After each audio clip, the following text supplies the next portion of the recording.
Czy jest tu ktoś?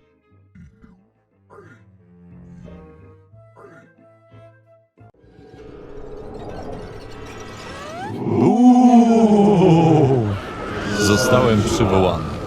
A ja? To Arch. Czy w swoim życiu znęcałeś się nad simami, szukając jak najbardziej wymyślnych sposobów na to, by się ich pozbyć? Wolisz straszyć niż być straszonym? I lubisz historię o duchach? A może chcesz przeżyć grę z dzieciństwa na nowo? To zaczynamy nawiedzanie.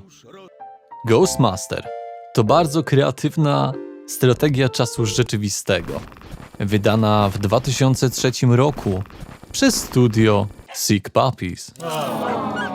Ale nie zagramy w normalną wersję, tylko w poprawiającą błędy i dostosowującą do nowych Windowsów edycję Complete Edition, dodającą również parę duchów.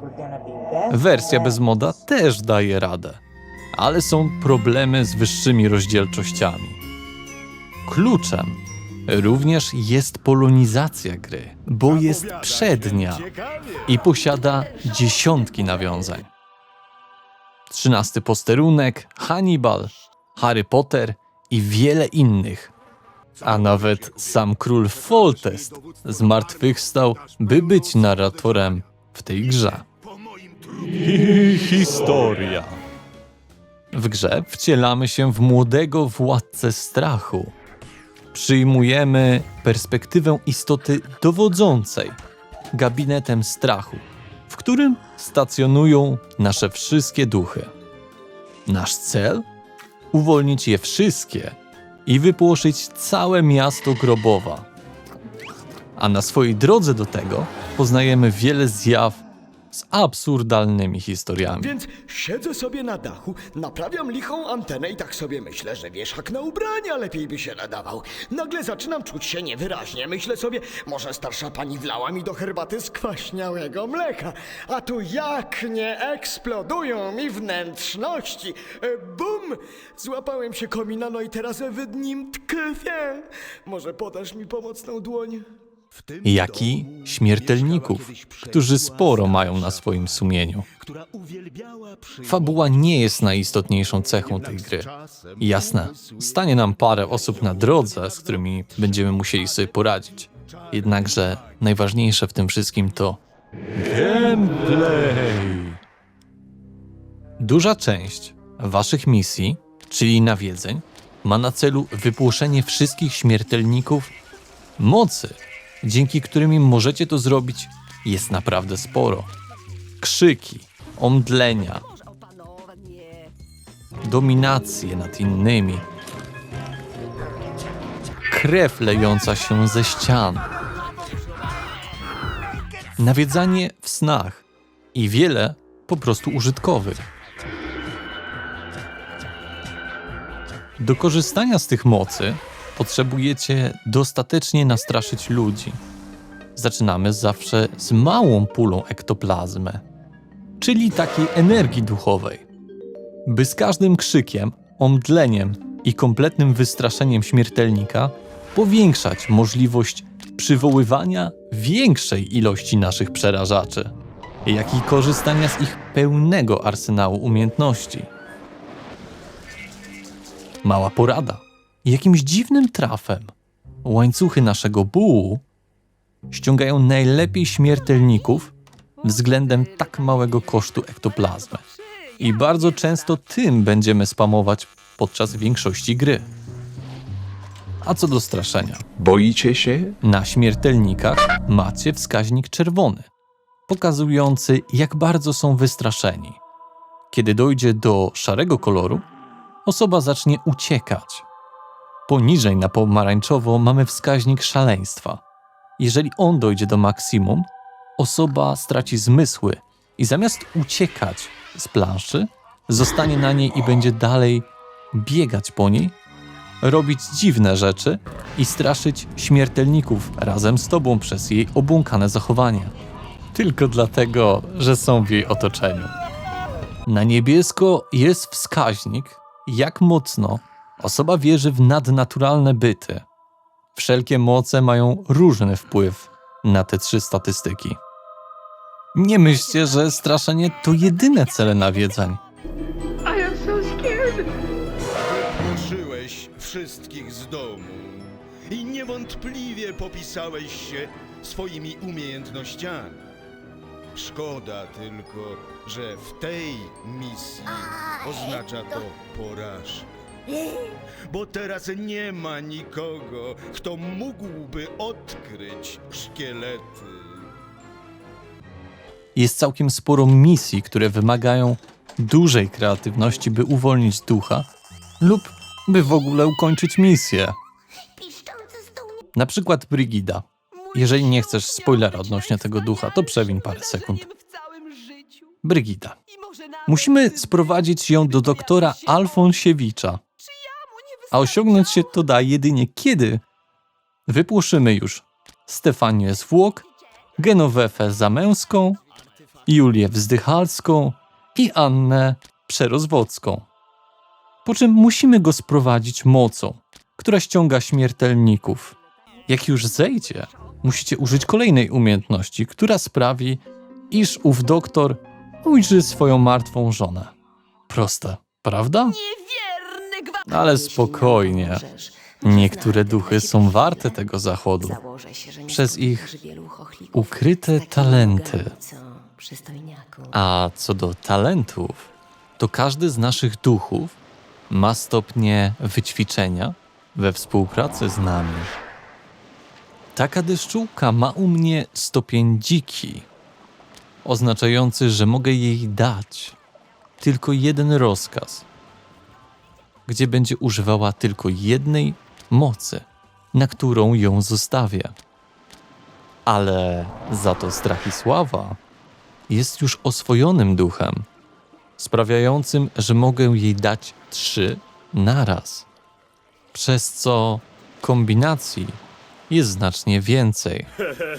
Naturalnie zmienia się to w zależności od tego, ile danego ducha braliście. Na następne nawiedzenia, oczywiście. Do tego po każdej misji mamy wskaźniki, jak całościowo dobrze nam poszło. Przykładowo, ile razy ktoś krzyknął, czy zemdlał, a dynie oznaczają nasz ekstra bonus za wyrobienie się w ramie czasowej. Im lepiej nam pójdzie, tym więcej plazmozłota dostaniemy. A jest to waluta, by kupować dodatkowe moce dla waszych duchów lub, jak w przypadku wersji, w którą ja gram, pozwala nam podmieniać to niektóre moce. Nie pokażę wam wszystkich duchów, by nie psuć wam niespodzianki z tego, jak bardzo odjechane są. Ale przykładowo wampirzyca jest duchem, a jej miejscem, z którym się wiąże, są lustra. Mamy też bardziej klasyczne, jak ta wiedźma, zwana skostnicą. Dosyć klasycznie.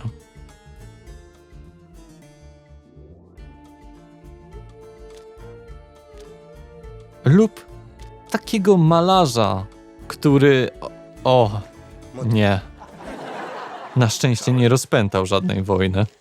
A co do sztuki, pomówmy o muzyce i estetyce tej gry. Muzyka została stworzona przez Paula Weira, który do gry wstrzelił się moim zdaniem idealnie. Bardzo dobrze buduje dynamikę rozgrywki i jej urok.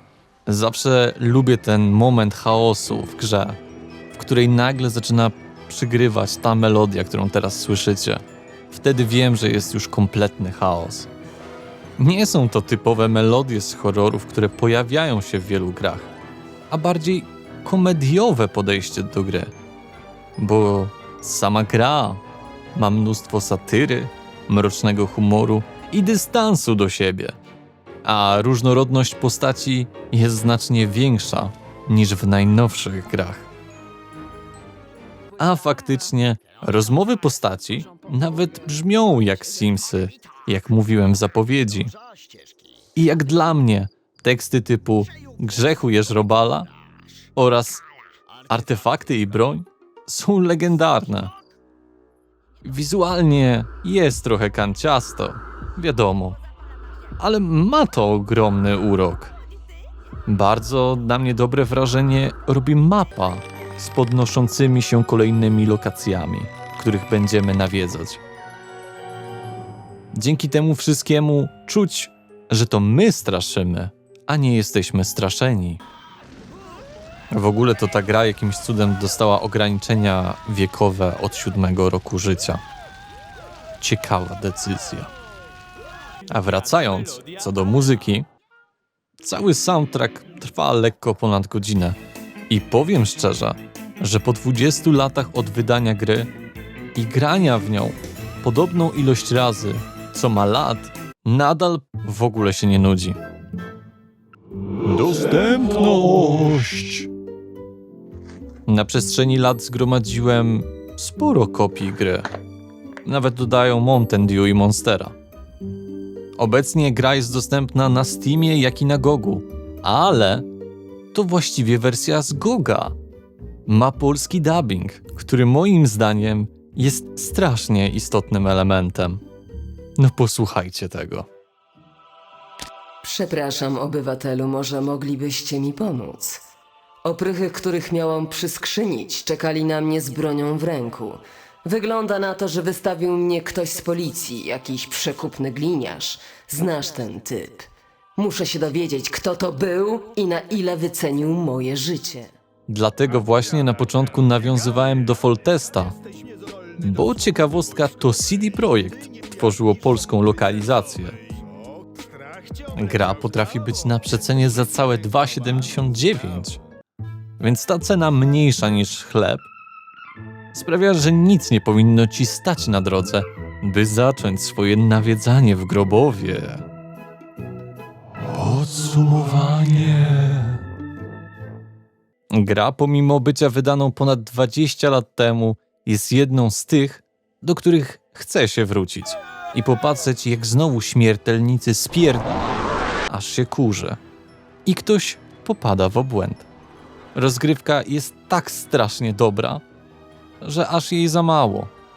Pomimo średniej, która ma wynieść 16,5 godziny, te 14 misji, które są w grze, wypada całkiem blado.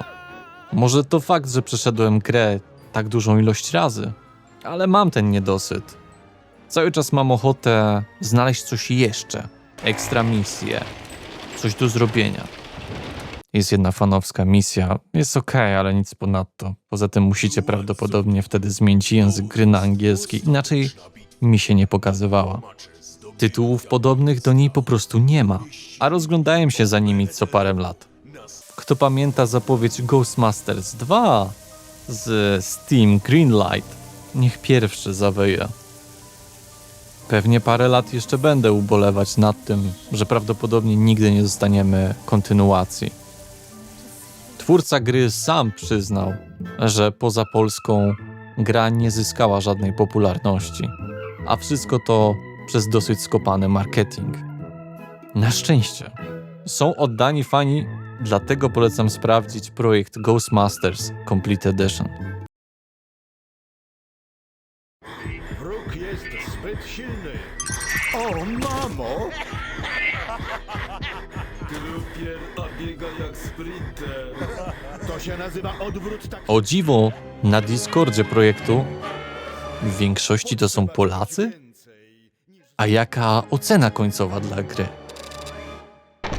Ocena to wszystkie dynie świata na 10. A ja się żegnam z wami i zostawiam was z moimi najstraszniejszymi wynikami.